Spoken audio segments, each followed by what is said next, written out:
Maraming artista ang kinumpirma na sila ay mayroong same-sex relationships, pero may iba naman ay nasangkot lamang sa mga issue. Kaya sa videong ito ibabahagi natin sa inyo ang mga aktor na nalink o may mga isyung may lalaking jowa at mga artistang ipinakita sa publiko ang kanilang same-sex relationships.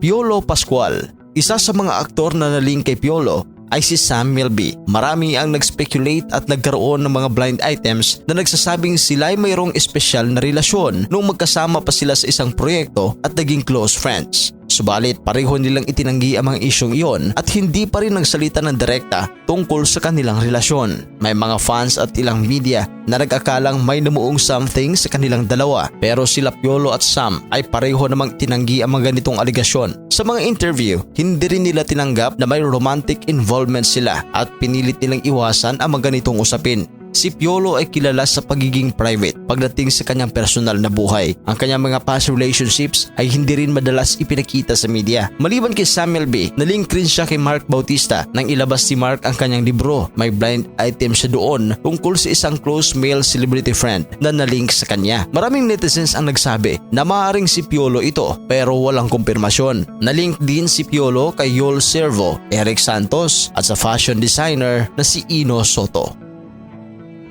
Mark Heras. Nalink si Mark Heras kay Jojo Mendres dahil sa mga lumalabas na chismis at blind items na nagsasabing may espesyal na ugnayan umano sila. Ito'y matapos nga nilang pag-usapan dahil sa sorpresang pagsipot ni Mark sa album launch ng singer na binansagang The Revival King. Binigyan ng mali siya ang pagdating ni Mark at ang pagbibigay niya ng bulaklak kay Jojo habang kinakanta nito ang bagong single niyang Nandito Lang Ako. Tinuldukan ni Mark Heras ang isyong nag-uugnay sa kanila ng singer. At nauna nang pinabulaanan ni Jojo ang malisyosong issue na nag-ugat na magkita silang magkasama sa isang casino hotel sa Parañaque City noong February 5, 2025. Pinagtatawanan na lamang ni Mark ang mga sunod-sunod na kontrobersyang kinasasangkutan, pero siya ang higit na nakinabang dahil dumami ang trabaho niya mula ng pagpiestahan ang balita tungkol sa kanyang pagtatanghal sa isang gay bar. Nagkatuon ngayon ang pansin ni Mark sa bahay na ipinagagawa nila ng kanyang misis na si Nicole Donesa na nakatagdang magsilang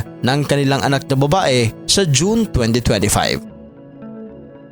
Narito naman ang mga artistang inamin na sa publiko na sila ay mayroong karelasyong pareho nila ng kasarian.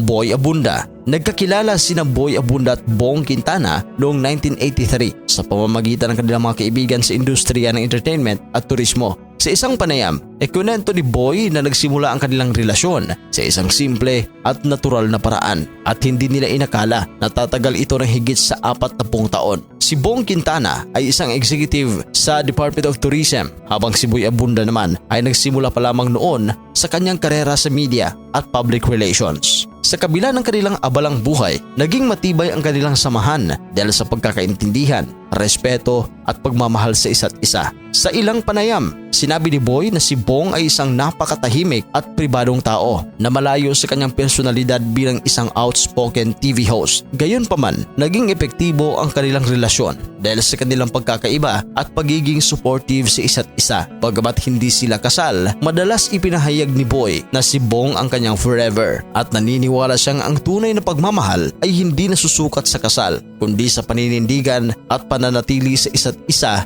sa kabila ng pagsubok.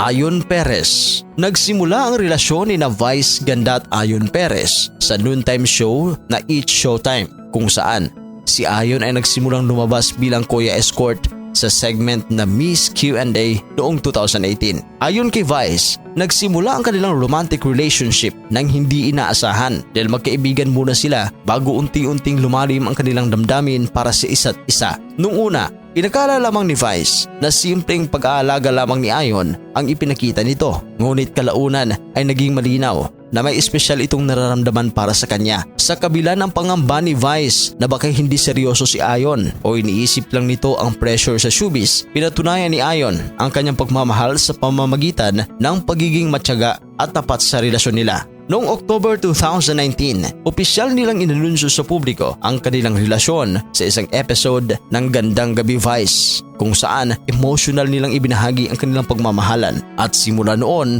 naging mas bukas sila sa kanilang relasyon hanggang sa nagpakasal sila sa isang commitment ceremony sa Las Vegas noong October 19, 2021.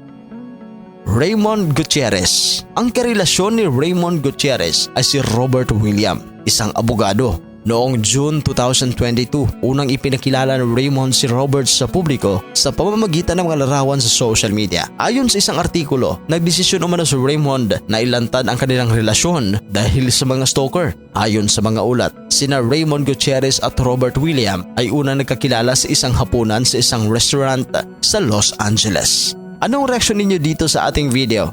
I-comment ang inyong reaksyon sa ating comment section at pag-usapan natin yan. Sa mga hindi pa nakapag-subscribe, huwag kalimutan na mag-subscribe sa Showbiz Caster. Maraming salamat po.